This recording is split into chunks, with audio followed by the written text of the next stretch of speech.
Hello दोस्तों, स्वागत है आप सभी का आजाद ग्रुप ऑफ एजुकेशन में। जिस तरह की आप जानते हैं, इस वीडियो सीरीज के अंतर्गत हम बात कर रहे हैं इंडियन इकोनॉमी के यूपीएससी प्रीलिम्स में अब तक आए हुए क्वेश्चंस के बारे में। 2022 से 2016-15 तक के 8 वर्षों के क्वेश्चन डिस्कस हमने कर लिए हैं। आज का इंडियन इकोनॉमी के पर्सपेक्टिव से ये हमारा लास्ट सेशन रहेगा, लास्ट वीडियो रहेगा। 2014 और 2013 के क्वेश्चन डिस्कशन इसके अंतर्गत हम करेंगे और फिर हम हमारे सिलसिले को आगे बढ़ाएंगे और अगला कोई सब्जेक्ट मोस्ट प्रोबेबली हम भारतीय इतिहास या फिर पर्यावरण एनवायरनमेंट के बारे में बात करने की कोशिश करेंगे।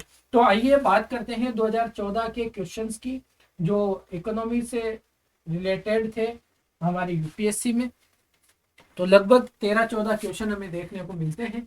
गन्ना उत्पादन के एक व्यवहारिक अप्रोच जिसे धारणीय गन्ना उपक्रमण के रूप में जाना जाता है, इसका क्या महत्व है। जो धारणीय गन्ना उपक्रम है, उपागम है जो या उपक्रमण है, इसके बारे में इसका क्या महत्व है, आइए देखते हैं। कृषि की पारंपरिक पद्धति की तुलना में इसमें बीज की लागत बहुत कम होती है। सही बात है, ऐसा बिल्कुल ठीक है। दूसरा, इसमें चेवन यानी ड्रिप सिंचाई का प्रभावकारी प्रयोग होता है, यह भी बात ठीक है। जो पारंपरिक तौर पर जिस तरह से गन्ना उगाते हैं उससे अलग तरीका है गन्ना उगाने का, ठीक है ना। तो गन्ना उत्पादन में जो इसका है धारणीय गन्ना उपक्रमण के बारे में, तो पहला स्टेटमेंट कह रहा है पारंपरिक पद्धति की तुलना में इसमें बीज की लागत कम होती है, तो बिल्कुल करेक्ट है। इसमें ड्रिप सिंचाई का प्रभावकारी प्रयोग किया जाता है, यह बात भी आपके लिए बिल्कुल करेक्ट है। इसमें रासायनिक उर्वरकों का बिल्कुल भी इस्तेमाल नहीं होता, यह बात गलत है। इसमें एनपीके का इस्तेमाल होता है, एनपीके जो फर्टिलाइजर यूज होता है उसका उपयोग होता है, लेकिन उसकी मात्रा कुछ कम होती है अपेक्षाकृत। तो ऐसा नहीं कह सकते कि बिल्कुल ही कम होता है। कृषि की पारंपरिक पद्धति की तुलना में इसमें अंतराशस्यन की गुंजाइश है, यानी बीच बीच में अलग अलग फसलों को भी उगाया जा सकता है, ठीक है। इसके अंतर्गत गन्ने की फसल के साथ साथ जैसे गेहूं, चावल, लोबिया, फ्रेंच बीन, चना, तरबूज, इस तरह की फसलों को उगाए जाने की संभावना रहती है। तो चौथा भी हमारा बिल्कुल सही आंसर है। फैक्चुअल सा धारणीय गन्ना उत्क्रमण के बारे में अगर आप जानते हैं तो इसे कर पाएंगे। 3 जब हमने गलत किया था तो हमारा एलिमिनेशन मेथड काम कर जाता है और हमारा आंसर निकल के आता है 1, 2 और 4। आगे बात करते हैं अगले क्वेश्चन की। हाँ, क्वेश्चन अच्छा है। देखिए, कार्यक्रम दिया हुआ है या परियोजना दी हुई है और मंत्रालय दिया हुआ है कि कौन से मंत्रालय के अंतर्गत यह काम किया जाता है। अगर हम बात करें सूखा प्रवण क्षेत्र कार्यक्रम की, तो सूखा प्रवण क्षेत्र कार्यक्रम ग्रामीण विकास मंत्रालय के द्वारा शुरू किया गया था। सुमेलित की बात पूछ रहा है तो पहला तो सुमेलित नहीं है, ठीक है। मरुस्थल विकास कार्यक्रम की अगर हम बात करें तो मरुस्थल विकास कार्यक्रम भी किसके द्वारा शुरू किया गया था, ग्रामीण विकास मंत्रालय के द्वारा ही शुरू किया गया था। तो दूसरा भी सुमेलित नहीं है। सुमेलित की बात कर रहा है तो पहला तो नहीं है, पहला हटा दिया। दूसरा भी नहीं है, दूसरा भी हमने हटा दिया। वर्षा पूरित क्षेत्रों हेतु राष्ट्रीय जल संभर विकास परियोजना, जो वाटरशेड प्रोग्राम था, वह किसके द्वारा शुरू किया गया था, वह शुरू किया गया था कृषि मंत्रालय के द्वारा, ताकि मृदा अपरदन जैसी चीजों को रोका जा सके, वर्षा के जल को सिंचाई के प्रयोग में मतलब में अच्छे से प्रयोग किया जा सके। यह तो तीसरा भी सुमेलित नहीं है, तो यहाँ पर तीसरा भी गलत है, तो हम कहेंगे कि कोई सा भी इनमें से सुमेलित नहीं है। आगे बढ़ जाते हैं अगला क्वेश्चन।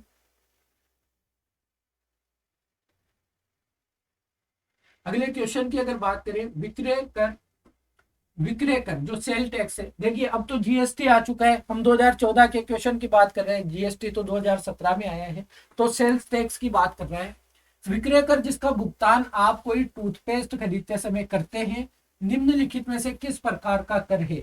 तो जो सेल्स टैक्स था या वेट जिसे हम कहते थे, वह राज्य सरकार द्वारा ही लगाया जाता था और राज्य सरकार के द्वारा ही संग्रहित किया जाता था, ठीक है। तो ये बहुत रिलेवेंट नहीं रहा एक क्वेश्चन हमारे लिए, तो इसकी बात कर सकते हैं। लेकिन अब आप जो हमारी जीएसटी में बहुत सारी जीएसटी है, union territories GST, SGST, CGST, इन तरह की चीजों को देख सकते हैं कि कौन सा किसके द्वारा किया जाता है।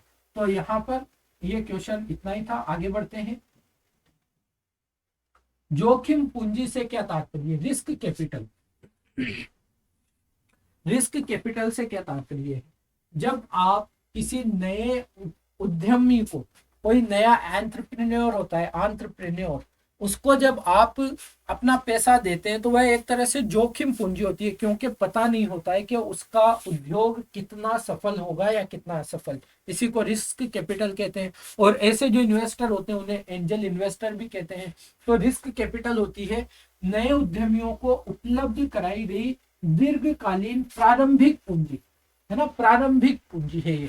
तो यह रिस्क कैपिटल का मतलब है। बी हमारा आंसर हो जाता है। आगे बात करते हैं। अगला क्वेश्चन, 12वीं पंचवर्षीय योजना का मुख्य उद्देश्य क्या है?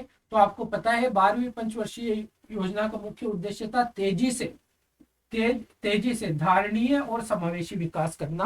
हमारी जो 12वीं और अंतिम पंचवर्षीय योजना थी उसका उद्देश्य यही था।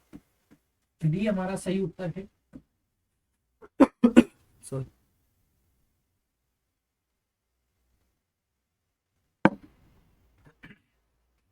ये हमने देख लिया है।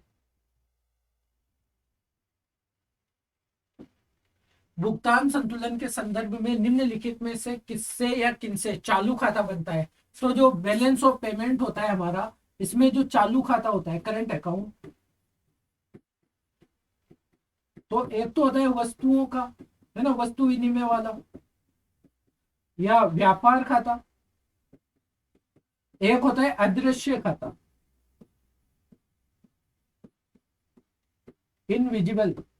और इसमें क्या आता है, जो इसमें तो व्यापार में तो क्या आता है, वस्तुओं का व्यापार आता है, सेवाओं का नहीं आता। और इसमें सेवाओं का व्यापार आता है, जिन सेवाओं से, जो हमने आईटी सेक्टर में सॉफ्टवेयर स्किल से जो हम कमाते हैं, बाहर से रुपया जो आता है हमारा और यहाँ से जो जाता है सेवाओं के एवज में, उसको हम अदृश्य खाते में रखते हैं और बाकी वस्तुओं के व्यापार को व्यापार खाते में रखते हैं। तो क्या कह रहा है, भुगतान संतुलन के संदर्भ में चालू खाता बनता है किससे? व्यापार संतुलन, विदेशी संपत्तियां, अदृश्यों का संतुलन और विशेष आहरण अधिकार। तो इसमें क्या हो जाएगा, छठे में अगर आप देखें तो व्यापार संतुलन तो होता ही है, व्यापार खाता, और विदेशी परिसंपत्तियों की बात नहीं होती, और एसडीआर की बात थोड़ी होती है आईएमएफ के, ये तो हमारे चालू खाते का हिस्सा थोड़ी है। अदृश्यों का संतुलन होता है, ये खाता भी हो सकता है यहाँ पर, लेकिन देखा जा सकता है। तो 1 और 3 हमारा सही आंसर यहाँ पर निकल कर आएगा। इजी सा क्वेश्चन था, बहुत ज्यादा इसमें कुछ था नहीं। सीमांत स्थायी सुविधा दर क्या हो गया, marginal standing facility rate, MSF, तथा निवल मांग और सावधि देयताएं पदबंध कभी कभी समाचारों में आते रहते हैं। उनका उपयोग किसके संदर्भ में या किसके संबंध में किया जाता है? बैंक कार्य, संचार नेटवर्किंग, युद्ध कौशल, या कृषि उत्पादों की पूर्ति एवं मांग। यहाँ तो ऑप्शन भी ऐसे थे कि आप बहुत आसानी से एलिमिनेट कर सकते हो, ये नहीं था। ऑब्वियसली बात है यार, एमएसएफ तो आपको पता है ना, दर की बात आ गई, बैंकिंग कार्य से संबंधित है, बैंकिंग से रिलेटेड यह होता है। ये हमारा सही आंसर हो जाता है। आगे बढ़ते हैं। अगला क्वेश्चन 2014 में नेक्स्ट क्वेश्चन है, शाखा रहित क्षेत्रों में व्यवसायिक संवाददाताओं यानी बैंक साथी, जो बैंक साथी स्कीम है जहां पर बैंकों की शाखा नहीं है, वहां पर बैंक मित्र जैसी योजना एक शुरू की गई थी कि सेवाओं द्वारा लाभार्थियों को कौन सी सुविधा प्राप्त होती है। यह जो बैंक साथी है लाभार्थियों को अपने गांव में अपने सहाय सामाजिक सुरक्षा लाभ प्राप्त करने योग्य बनाती है। यहाँ पर बैंक साथी यही तो काम करता है, जहां पर बैंक की शाखा नहीं है वह क्या करता है, वहां पर बैंक साथी जाता है और बैंकिंग सुविधाओं का लाभ उन्हें गांव के लोगों को देता है। ठीक बात है। यह ग्रामीण क्षेत्रों में लाभार्थियों को धन राशि जमा करने एवं निकालने, आहरण का मतलब निकालने के योग्य बनाती है। तो यह भी बात बिल्कुल दुरुस्त है, बिल्कुल ठीक है, इसमें कोई भी गलत बात नहीं है। तो दोनों ही हमारे यहाँ पर सही आंसर है। बैंक साथी सेवाओं का ये दोनों लाभ हमें देखने को मिल जाते हैं। अगला क्वेश्चन अगर हम बात करें, भारतीय अर्थव्यवस्था के संदर्भ में निम्नलिखित में से कौन सा या कौन से सांविधिक आरक्षित आवश्यकताओं का उद्देश्य है? सांविधिक आरक्षित आवश्यकता यानी हम कह सकते हैं स्टैट्यूटरी लिक्विडिटी रिजर्व आवश्यकता है, एक सेकंड, हाँ ये इसे हम एसएलआर ही मानते हैं, जिसकी ये बात कर रहा है 9th में, एसएलआर की ही ये बात कर रहा है। क्या है? केंद्रीय बैंकों को बैंकों द्वारा निर्मित की जा सकने वाली अग्रिम राशियों पर नियंत्रण रखने की सक्षमता प्रदान करता है। ठीक है, अभी देख लेते हैं। बैंकों में जनता की जमा राशियों को सुरक्षित एवं तरल रखना, एसएलआर का यह तो एक उद्देश्य हमें देखने को मिलता ही है।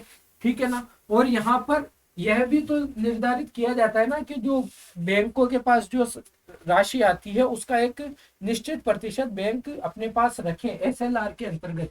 तो केंद्रीय बैंकों द्वारा निर्मित की जा सकने वाली अग्रिम राशियों पर नियंत्रण रखने की सक्षमता प्रदान करता है केंद्रीय बैंक को, है ना। केंद्रीय बैंक ही तो यह नियंत्रण लगाता है, एसएलआर सीआरआर वाला। तो यह भी कहीं ना कहीं बिल्कुल ठीक स्टेटमेंट प्रतीत होता है। व्यवसायिक बैंकों को अत्यधिक लाभ कमाने से रोकना, लाभ कमाने से रोकना इसका उद्देश्य नहीं है। इसका उद्देश्य जनता का पैसा संकट में ना पड़े, जो आपने पैसा यहाँ पर बैंक को दिया है वह संकट में ना पड़े। लाभ तो कमाएगा यार, कमाने के लिए ही बैठा है ना। तो यह तो नहीं होगा। तीसरा तो हम गलत कर देंगे, और तीसरा गलत तो चौथा भी गलत हो जाता है। बैंकों को दिन प्रतिदिन की आवश्यकताओं को पूरा करने के लिए पर्याप्त कोस्ट यानी बोल्ड कैश रखने के लिए बाध्य करना, दिन प्रतिदिन वाली बात नहीं है, लेकिन एक निर्मित एक मेंटेन करना होता है उन्हें अपने अकाउंट को सीआरआर और एसएलआर के द्वारा। तो पहला और दूसरा यहाँ पर हमारा आंसर सही बन जाता है। चौथे को तो आप जब तीसरे को एलिमिनेट करते हो तो चौथा अपने आप एलिमिनेट हो जाता है। आगे बात करते हैं अगले क्वेश्चन की।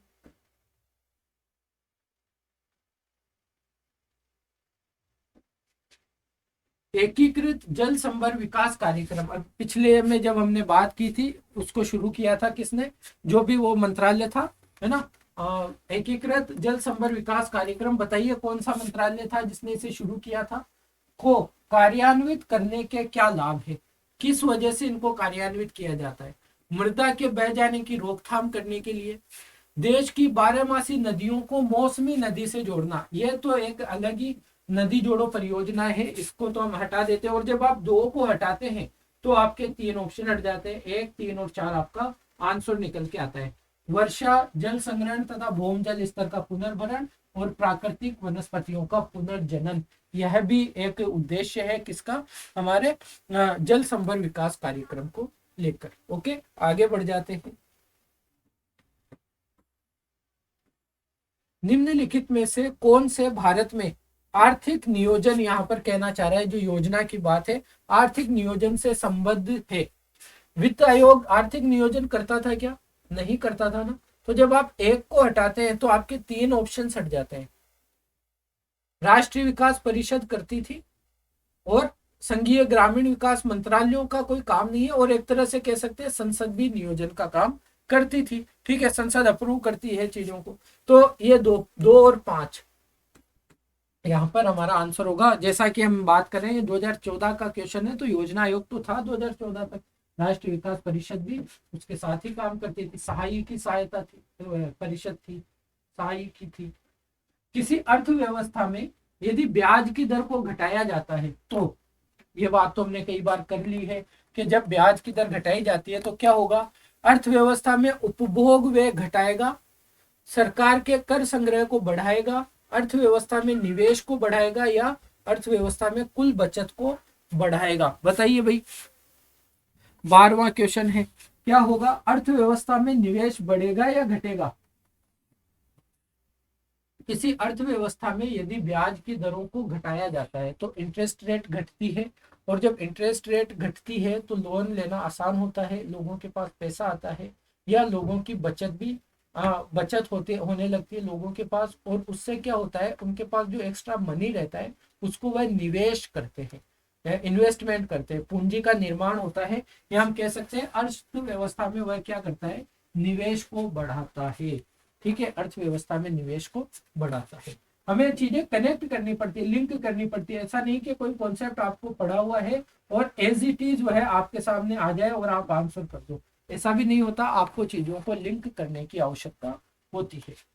भारत की खाद्य एवं पोषण सुरक्षा के संदर्भ में निम्नलिखित फसलों के बीज प्रतिस्थापन दरों को बढ़ाने से भविष्य के खाद्य उत्पादन लक्ष्यों को प्राप्त करने में मदद मिलती है, किंतु इसके अपेक्षाकृत बड़े विस्तृत कार्यान्वयन में क्या बाध्यताएं हैं।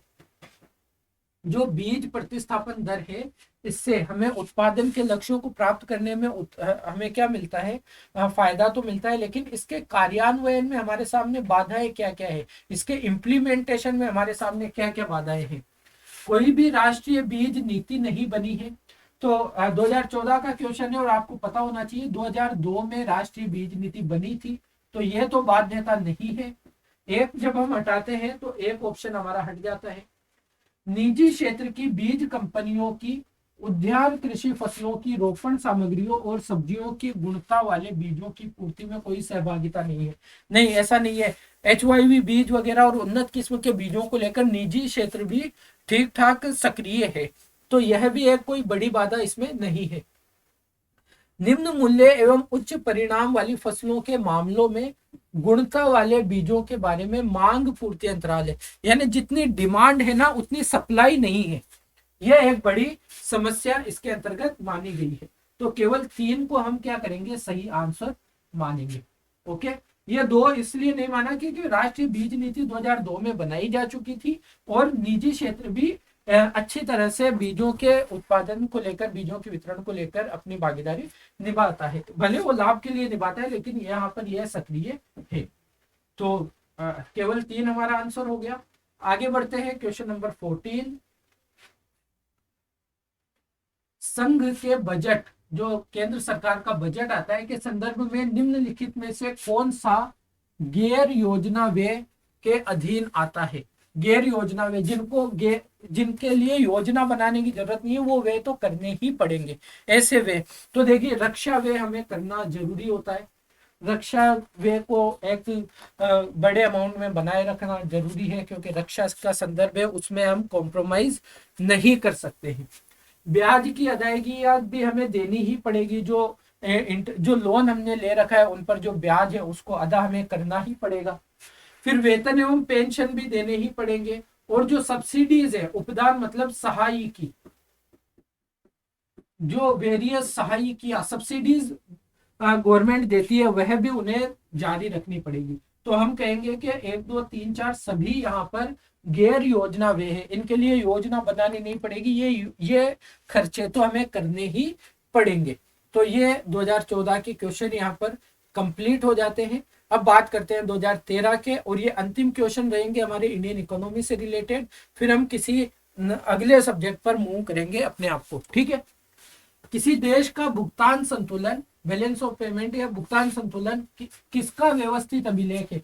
भुगतान संतुलन का मतलब क्या है, हमने जो निर्यात किए हैं और जो आयात किए हैं उनके बारे में क्या संतुलन रहा है, यही तो हम बात करते हैं।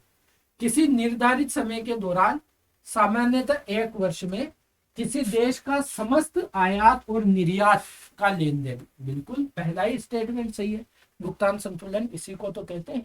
हमारे जो समस्त आयात और निर्यात है इनका लेन देन किसी एक निर्धारित अवधि में, 1 वर्ष में सामान्य तौर पर, बिल्कुल करेक्ट है।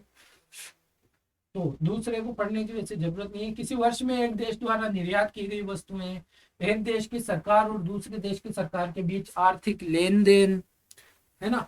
एक देश से दूसरे देश की पूंजी का संचालन, ये नहीं है पहला हमारा करेक्ट आंसर। आगे बढ़ जाते हैं, अगला क्वेश्चन है, निम्नलिखित में से कौन से मामलों में भारतीय रिजर्व बैंक वाणिज्यिक बैंकों को नियंत्रित करता है। हाँ, RBI कब नियंत्रित करता है वाणिज्यिक बैंकों को। परिसंपत्तियों की तरलता यानी लिक्विडिटी बनाए रखने में, बिल्कुल CRR, SLR, रेपो रेट वगैरह को लेकर। शाखा का विस्तार, जब कोई बैंक शाखा विस्तार करे तो उसमें भी RBI का रेगुलेशन होता है। बैंकों का आपस में विलय करना या बैंकों का समापन, सभी में RBI का रेगुलेशन, तो RBI का कंट्रोल तो होता ही है। तो ऑप्शन डी 1 2 3 4 सभी सही है।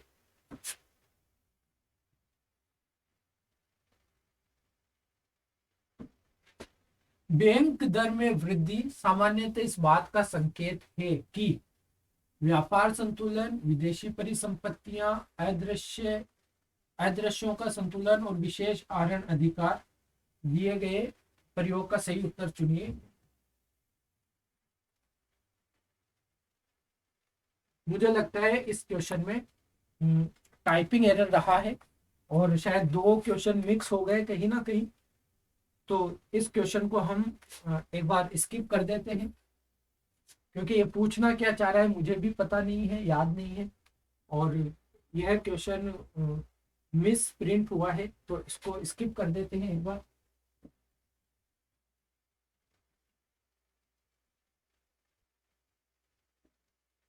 भारत में घाटे की वित्त व्यवस्था किसके लिए संसाधनों को बढ़ाने के लिए उपयोग की जाती है? जो भारत में घाटे की वित्त व्यवस्था है, आय कम है फिर भी भारत सरकार खर्चा ज्यादा करती है, क्यों? ताकि भुगतान क्यों करती है? आर्थिक विकास के लिए, सार्वजनिक ऋण चुकाने के लिए, भुगतान शेष का समायोजन करने के लिए, विदेशी ऋण कम करने के लिए? आर्थिक विकास के लिए। जो सरकार चाहती है पूंजीगत व्यय बढ़ाना, आर्थिक विकास करना, यह इसीलिए होता है ताकि हम इसे बेहतर कर सके। ठीक है ना? आर्थिक विकास के लिए बजट घाटे किए जाते हैं। निम्नलिखित में से कौन से पूंजीगत लेखा की रचना करते हैं? ऐसा क्वेश्चन हमने पहले भी देखा था, जो पूंजीगत व्यय और पूंजीगत आय के बारे में बात करती है। तो ये वही कर रहा है कि पूंजीगत लेखा, विदेशी ऋण पूंजीगत लेखा है, एफडीआई पूंजीगत लेखा है, निजी प्रेषित निवेश जो अंतरण है, जो रेमिटेंस आता है हमारा, वो पूंजीगत लेखा नहीं है। ठीक है ना? वह पूंजीगत लेखा नहीं है, तो तीसरा हम हटा देते हैं। और पोर्टफोलियो निवेश पूंजीगत लेखा है, पूंजीगत काम है। तो 1, 2 और 4 हमारा आंसर हो जाता है। आगे बढ़ते हैं।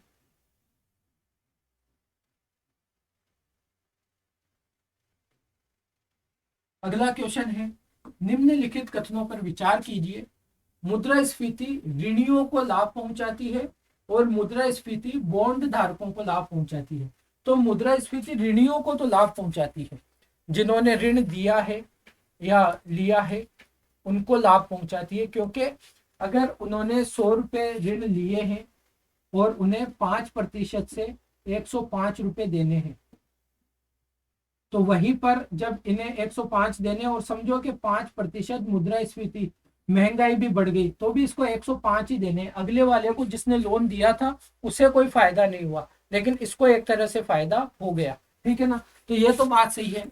लेकिन जो बॉन्ड धारक है, इसके बारे में हम पहले भी बात कर चुके हैं, जिसने इन्वेस्ट किया है अपना पैसा बॉन्ड में, उसको महंगाई के कारण लाभ नहीं होता, उसको हानि होती है, उसको नुकसान हो जाता है। तो इसको हम गलत कर देंगे। सही पूछा है तो केवल एक सही आंसर है।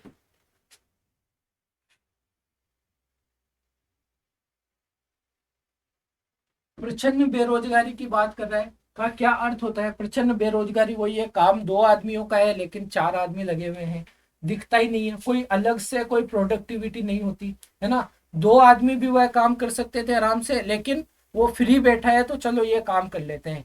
काम तो लग रहा है कि चारों कर रहे हैं, लेकिन उत्पादकता 4 की नहीं है, उत्पादकता 2 की है। तो उनकी जो मार्जिनल प्रोडक्टिविटी है वह नहीं हो पाती। तो ये क्या है? लोग बड़ी संख्या में बेरोजगार रहते हैं, बेरोजगार नजर नहीं आते, लेकिन उनकी एक्स्ट्रा कोई मार्जिनल प्रोडक्टिविटी नहीं होती। वैकल्पिक रोजगार उपलब्ध नहीं है, ऐसी भी बात नहीं है। श्रमिक की सीमांत उत्पादकता शून्य होती है ना? सीमांत उत्पादकता, उसकी अलग से कोई प्रोडक्टिविटी निकलकर नहीं आती है। यह हमारा आंसर होगा। नीची होने की बात नहीं है, होती नहीं है। अगला क्वेश्चन है, निम्नलिखित तरल संपत्तियों पर विचार कीजिए। तरल लिक्विड संपत्तियों पर। बैंकों के पास मांग जमा, डिमांड डिपॉजिट, बैंकों के पास सावधिक जमा, एफडी या आरडी, रिकरिंग डिपॉजिट, आरडी, बैंकों के पास बचत जमा, सेविंग्स, है ना, सेविंग्स, और करेंसी जो आपके पास होती है।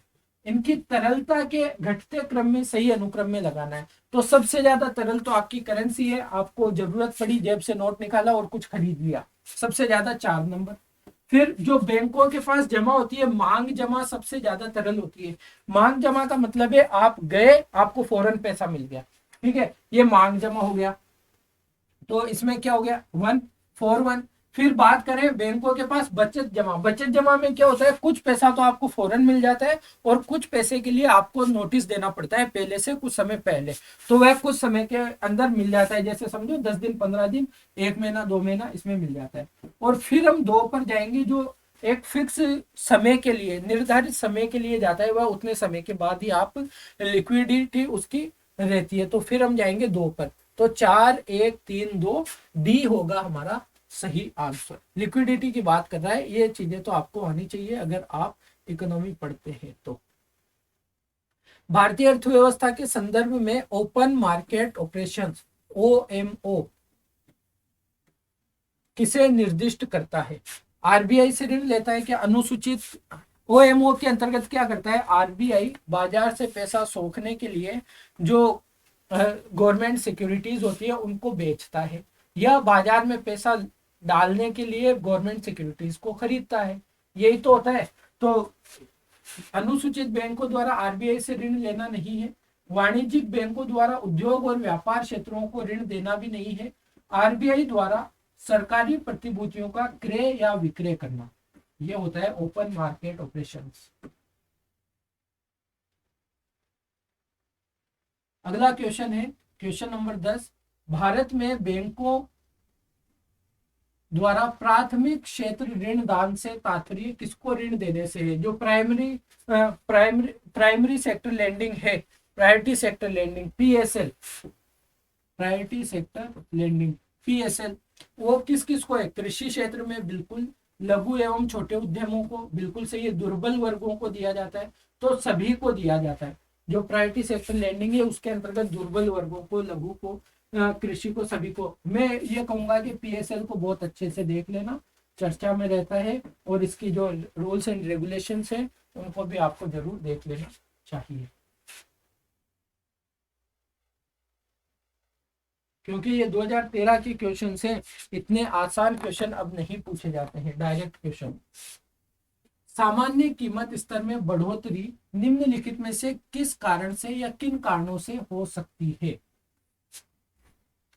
सामान्य कीमत स्तर में वृद्धि, जो कीमत है किसी भी चीज के, किसी भी सामान की कीमत कब बढ़ती है? जब बाजार में मनी ज्यादा हो जाता है, मनी सप्लाई ज्यादा होती है।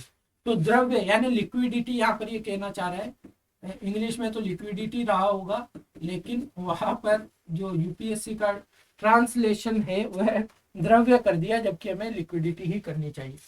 द्रव्य की पूर्ति में वृद्धि, जब मार्केट में मनी सप्लाई बढ़ जाती है तब बिल्कुल सही है।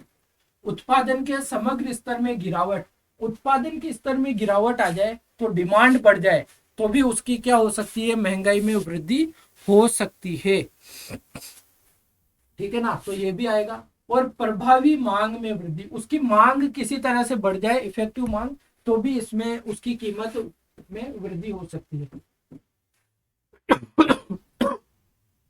सॉरी, तो यहाँ पर इसका जो आंसर होगा वह होगा तीनों तरह से किसी भी चीज की कीमत बढ़ सकती है, उसकी कीमत स्तर में वृद्धि हो सकती है। भारत की विदेशी मुद्रा आरक्षित निधि फॉरेक्स रिजर्व की बात कर रहा है ये। निम्नलिखित में से कौन सा एक मध्य समूह सम्मिलित है? इसमें बता रहा है कि फॉरेक्स रिजर्व में क्या क्या चीजें हम रखते हैं। तो हमारे पास जो सोना होता है, डॉलर होता है ना, ये सारी चीजें, एसडीआर, आईएमएफ का जो एसडीआर है वो रखा जाता है।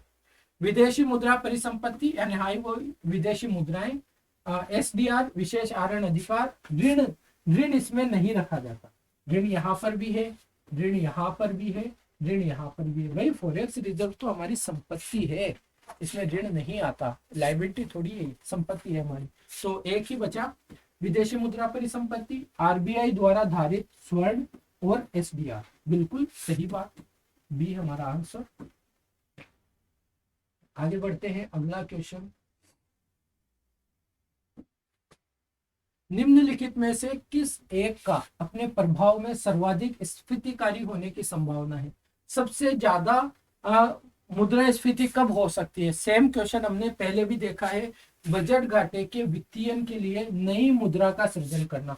सबसे ज्यादा महंगाई अगर बढ़ेगी तो नई मुद्रा के सृजन से सबसे ज्यादा महंगाई बढ़ेगी, बाकियों को हम कंट्रोल भी कर सकते हैं, ठीक है।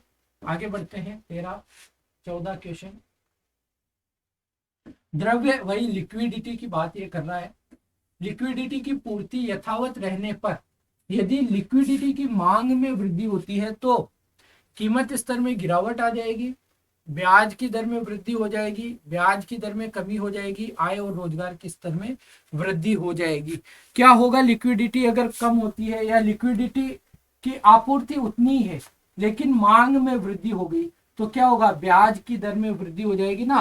बैंक चाहेगा कि लिक्विडिटी मेंटेन रहे और चीजें, लोन महंगा हो जाए ताकि और ज्यादा मनी सप्लाई वहां पर बढ़े नहीं, तो आप जाएंगे ब्याज की दर में वृद्धि के साथ में। आगे बढ़ते हैं।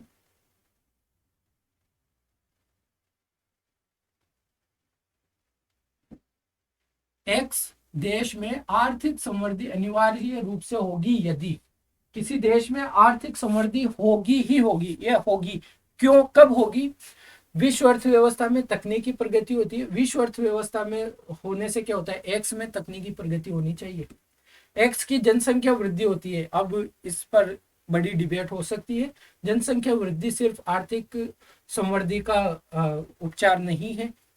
एक्स में पूंजी निर्माण होता है, पूंजी निर्माण का मतलब इन्वेस्टमेंट होता है, वहां पर पूंजी का सृजन होता है, तो वहां पर फिर क्या होगी, आर्थिक समृद्धि होगी।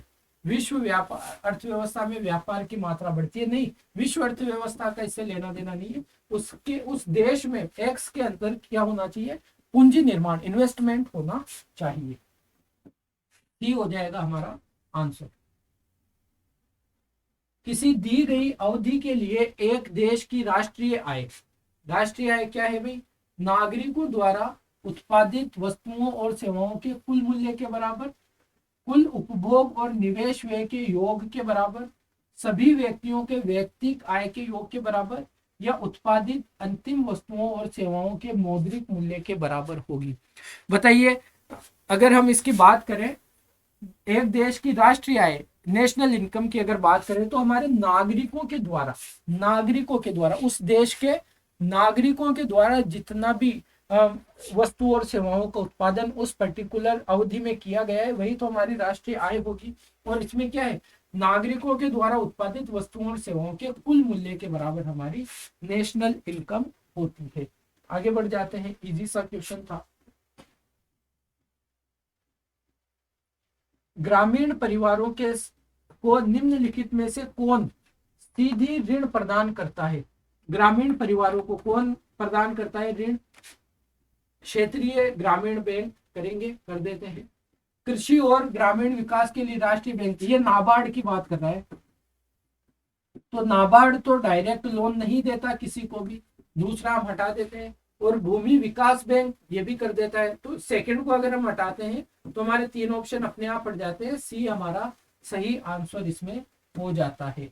ओके, तो यहाँ से हमने कंप्लीट कर लिया हमारे इंडियन इकोनॉमी के पिछले 10 सालों के क्वेश्चन। उम्मीद कर रहा हूँ ये वाले जो सेशन रहे हैं 4-5 इंडियन इकोनॉमी को लेकर, ये आपकी तैयारी में बहुत ही लाभदायक अपनी भूमिका निभाएंगे। ठीक है, तो तैयारी करते रहिए, समुद्र मंथन के वो वीडियोस जरूर देखिए जहां से आपकी प्रीलिम्स की तैयारी ज़्यादा तेज होने की गुंजाइश है, वो देखेंगे तो आपको फायदा भी महसूस होगा। उन टॉपिक्स को हमें जरूर अच्छे से कवर कर लेना है। तो इस वीडियो को यहीं पर रखेंगे, अपना ख्याल रखिएगा, सुरक्षित रहिए और पढ़ते रहिए। धन्यवाद।